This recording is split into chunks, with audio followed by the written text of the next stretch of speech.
হাফেজ বাইজিদ ছিল, আরও অনেকে সাথী ছিল। মুর্শিদাবাদে ইসলামপুর মার্কাজের খানিক ছিল, এই ইসলামপুর নয়, ওই ইসলামপুর মার্কাজ ধুলিয়ানের কাছে, অনেক সাথী ছিল। শুনেন, একটা হলেতে 500 ছেলে এক জায়গায় হিপস পড়তাম, 500 ছেলে। বুঝতে পেরেছেন কত বললাম?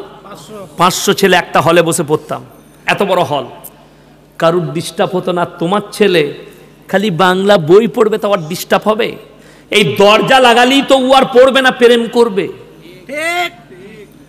শোনো আমার ভাই, একটা কথা মাথায় রাখবেন, আপনার সন্তানকে আপনার চোখের সামনে পড়তে বসান। আমার ভাই, আপনার চোখের সামনে পড়তে বসান, দরজা খুলে পড়ো। যদি বলছেন যে ভাই আমার ছেলের পড়ালেখা হবে না, কে বললে বেডেনে পড়া ঢুকবে না? একটা হিফজের ছেলে 5 পৃষ্ঠা সবক ইয়াদ করছে। আমি 1.5 বছরে হিফজ খতম করেছি, 1.5 বছরে। আমার ধারে পাশে কেউ বসতো না, বিশ্বাস করুন। কেন বসতো না? আমার জিয়াউল্লাহ ভাইকে জিজ্ঞেস করবেন আমি কেমন মাল ছিলাম পড়ার জীবনে। আমি চায়ের দোকানে গেলে আমার ধারে পাশে কেউ ঘেসতো না। লাইট চলে গেলে চায়ের দোকানে প্রথমে কেদলিতে হাত রাখতো, মাল কেদলি নিয়ে পালিয়ে যাবে। আমি এমন মাল ছিলাম। লাইটটা চলে গেলেই চাচা খালি বলতো চায়ের দোকানে ক্যান্টিনওয়ালা, আবে ইয়াসিন কিধার হবে, আমাকে খুইতো। নাহলে হাঁড়ি, বিরিয়ানির হাঁড়ি একবার লন্ডনের ছেলেরা অর্ডার করেছে, हम लोग বিরিয়ানি খাएंगे, তো করে এনে রেখেছে। আমার এক সাথী ছিল কারি আলামিন, আল্লাহ জান্নাতি করুক। আমি তাকে খালি বললাম যে তুই গিয়ে খালি গ্যাংটা নামা। মাদ্রাসার কারেন্টের গ্যাংটা নামালে হাঁড়ি গায়েব। কি বলেন? লাইট আসার পরে হান্ডি লেকে চালা গিয়া, হান্ডি লেকে হাম চলে গয়ে থে। কি বলেন? সেই ইয়াসিনকে আল্লাহ কোথায় বশ করাইছে। কথাটা শুনেলেন আমার ভাই? একটা কথা মাথায় রাখবেন, আমরা একটা হলেতে আমার সবক হয়ে গেলে আমি ডিস্টার্ব করতাম অন্যজনকে। 5 পৃষ্ঠা সবক ইয়াদ করেছি, এক জায়গায় বসে একদিনে কোরআন শুনিয়েছি। কি বলেন? খেলা করতে করতে শুনিয়েছি, একটা ভুল যায়নি। এদিকে ওদিকে তাকিয়ে শুনিয়েছি। উস্তাদ শুনে যাচ্ছে, আমি কেউ ইশারা করছে, তাদের সঙ্গে ইশারা চলছে, কিন্তু আল্লাহ এত তেজ করে দিয়েছিল, ব্রেনকে বলে দিয়েছি। আর আপনি বলছেন আপনার ছেলেকে ঘরের ভেতরে পড়তে হবে? কখনো না। আপনি তারবিয়ত দেন। আপনার মেয়ে স্কুল থেকে আসবে, তাকে প্রথম অর্ডার কি করবেন? নামাজটা পড়ে নাও। সকলে বলুন ইনশাআল্লাহ। মায়েদিকে বলবো তোমরা অর্ডার দাও, মেয়ে কলেজ থেকে এলে আগে নামাজ আদায় করো। সন্তান কলেজ থেকে এলে বাবা মসজিদে গিয়ে নামাজটা পড়ে এসো আসরের, কিংবা বাড়িতে জোহরটা পড়ে নাও, তারপরে তোমাকে খানা দিচ্ছি। বড় কষ্ট লাগে, দুঃখ লাগে, কি জানেন? একটাই দুঃখ, মাদ্রাসায় অনেকজন গিয়ে বলে মাদ্রাসায় ছেলে নাই কেন গো? আপনি গিয়ে বলবেন আপনার মাদ্রাসায় যে ভাই ছেলে নাই কেন? আপনি বলছেন ছেলে নাই কেন?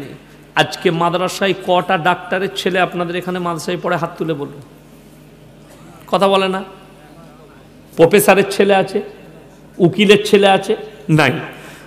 আপনাকে আমি প্রমাণ দিয়ে যাব, কাল কি ডাক্তার মাস্টাররা নিজের ছেলেদিকে নিয়ে আসবে, খালি আপনার ইমামের বেতন 70,000 50,000 করে দেন। বলবে আমার ছেলেটাকে মৌলবি করে দেন, রাঁধা ভাত পাবে, 50,000 বেতন পাবে। এরা জানে মৌলবি হলে 6,000 বেতন, ওই জন্য মৌলবি করে লাভ নাই।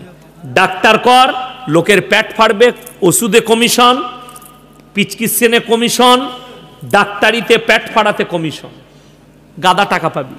ডাক্তার কর। তাহলে তুমি আল্লাহকে মহব্বত করো না কাকে করো? আজকে অনেকজন আমাদের দেশে দেওবন্দ থেকে ফতোয়া আনতে যায়। কি ফতোয়া আনে? তারাবি পড়িয়ে পয়সা নিয়ে যাবে না। ওই ফতোয়াটা দেওবন্দে চলবে, ওই ফতোয়াটা দিল্লি, বোম্বাই, গুজরাটে। আমার একজন সাথী ছিল লন্ডন, মোহাম্মদ বারবাডোস, বারবাডোস বলে একটা দেশ আছে লন্ডনের পাশে। সেখানে জানেন শুধু তারাবি নয়, সে মাঝে মাঝে আমাদেরকে ভালো ভালো হোটেলে খাওয়াতে নিয়ে যেত। আর আমি খুব মাস্টার মাইন্ড ছিলাম, আমাকে যে বাদ দিত সে রিহাই পেত না, ওই জন্য আমাকে দাওয়াত আগে দিত। আমার ভাই, কোটিপতির ছেলেরা গুজরাটে, মুম্বাইয়ে, তারা হাফিজে কোরআন প্রথম হয়, কলেজেও পড়ে আর হাফেজও হয়। কে বললে আপনার ছেলে হাফেজ হলে কলেজে পড়তে পাবে না? কে বললে আপনার ছেলে মৌলবি হলে ডাক্তার হতে পাবে না? কিন্তু আপনার ছেলে যদি মৌলবি হয়ে ডাক্তার হয়, সে কখনো তাদের জমিরকে বেচবে না। আপনাকে দেখিয়ে দেবো বর্তমানে, আমি বহরমপুরের কথা জানি না, হাজার হাজার মুসলমান ঘরের ছেলে ডাক্তার সালামের উত্তর পর্যন্ত দেয় না, তাদের আখলাক আর চরিত্র মুসলমানের মতো নেই। ওই জন্য শুনে নেন, আপনার ছেলে ডাক্তার হবে, মাস্টার হবে, প্রফেসর হবে, ইঞ্জিনিয়ার হবে, আল্লাহর কসম তার মধ্যে যদি দিন না থাকে আমার আল্লাহর কাছে কোনো মূল্য পাবে না। দিন অবশ্যই থাকতে হবে। সবাই নিজেদের সন্তানদিকে সুশিক্ষা দেবো, জোরে বলুন ইনশাল্লাহ। তাদেরকে আদর্শ দেন, বেঈমান কাফেরদের খপ্পর থেকে বাঁচান। আমাদের ছেলেরা 1 জানুয়ারি ফিস্টি করছে, ঠিক কি না? গান বাজিয়ে গঙ্গার ধারে গিয়ে, লালবাগে গিয়ে মদের বোতলের ফোয়ারা চালাচ্ছে। 1 জানুয়ারি তোমার নয়, 25 ডিসেম্বর তোমার নয়, 1 এপ্রিল তোমার নয়। তোমার যদি থাকে, তোমার আছে রমজানুল মুবারক, তোমার আছে ঈদুল মুবারক, ঈদুল ফিত্র, ঈদুল আজহা, তোমার আছে মুহররম। তুমি মুহররম মাসের 1ম তারিখে তুমি মজা করো, আরবির 1ম তারিখ, আরবির 1ম মাস, কিন্তু তুমি মজা করছো বেঈমান কাফেরের আখলাক নিয়ে। কোরআন বলছে গায়রিল মাগজুবি আলাইহিম ওয়ালাদ দাল্লিন। মাগজুম মানে ইহুদি আর দাল্লিন মানে নাসারা। এই দুটো দলই পদভ্রষ্ট, এবং এদের যারা অনুসারী হবে তারাও পদভ্রষ্ট হয়ে যাবে। আমরা সবাই বাঁচবো, জোরে বলুন ইনশাল্লাহ। এরপর বলি, আমাদের সমাজের লোক আমরা সবাই বরকত চাই, সকলে জোরে বলুন ইনশাল্লাহ। কোরআন বলেছে 3টে লোকের সঙ্গে ভালো ব্যবহার করলে আল্লাহ তাদের মালেতে বরকত দেয়, জোরে একবার বলুন সুবহানাল্লাহ। কারা কারা? ওয়া আতিদাল কুরবা হাক্কাহু ওয়াল মিসকিন ওয়া ইবনাস সাবিলি ওয়া লা তুবাদদির তাবদীরা।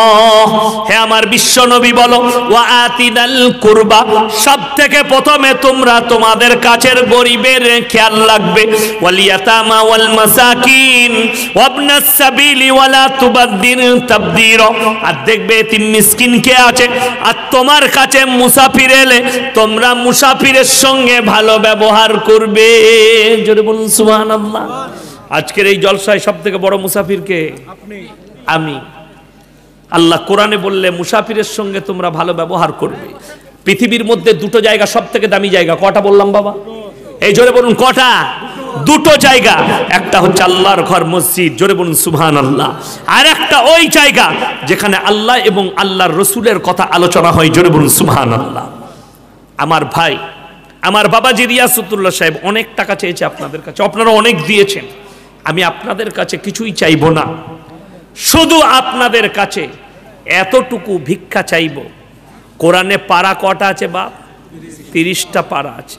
এখানে এতগুলো মানুষ বসে আছেন, হাত তুলে বলুন আমরা কোরআনের সঙ্গে মহব্বত করব, জোরে বলুন ইনশাআল্লাহ। সবাই নিয়ত করে নেন, মসজিদের সঙ্গে নিজেদিকে সম্পর্ক জুড়ে নেব, জোরে বলুন ইনশাআল্লাহ। আমি আপনাদের কাছে বলি, আমি অনুরোধ করছি, আমি আপনাদের কাছে কোনো অঙ্ক চাইব না, একটা জিনিস চাইব, 5 ওয়াক্তের নামাজ সবাই পড়বো, হাত তুলে বলুন ইনশাআল্লাহ। আর দ্বিতীয় নম্বর, আপনারা যারা বসে আছেন, জানি না কার পকেটে ক টাকা আছে, কারো 10, 5, 50, 100, আল্লাহ যাকে যেরকম। শুনেলেন একটা কথা, কেউ যদি মনে করেন ইয়াসিন ভাই চেয়েছে যখন আমি আমার যা আছে সব দিয়ে দেবো, ইসলাম নিষেধ করেছে। মধ্যম পন্থা ইস্তেমাল করো। কেউ যদি বলে দান করতে, যখন কোরআনে বলেছে আমি ঘরে খেতে পাই বা না পাই সব দিয়ে দেবো, সেটাও ইসলাম নিষেধ করেছে। তুমি তোমার বাড়িতে খাবার মতো জিনিস রেখে দান করো, জোরে বলুন সুবহানাল্লাহ। ওই জন্যে আমি আপনাদের কাছে অনুরোধ করছি, 50, 100, 200, 500 যার কাছে যা আছে একটু আসুন, আর এসে আমার আঁচলে ফেলি দিয়ে যান, এই আল্লাহর ঘরের জন্য ভিক্ষা চাইছি আপনাদের কাছে, উঠে আসুন। 10, 1, 2, 5 যে যা পারবেন আমার এই আঁচলে ফেলি দিয়ে যান। মাশাআল্লাহ, আল্লাহু আকবার। ভাই উঠে আসুন, তাড়াতাড়ি উঠে আসুন, আপনারা উঠে আসুন, তাড়াতাড়ি উঠে আসুন। 1, 2, 5, 50, 100 যে যা পারবেন, আল্লাহর ঘরের জন্য আমি ভিক্ষা চাইছি। মাশাআল্লাহ।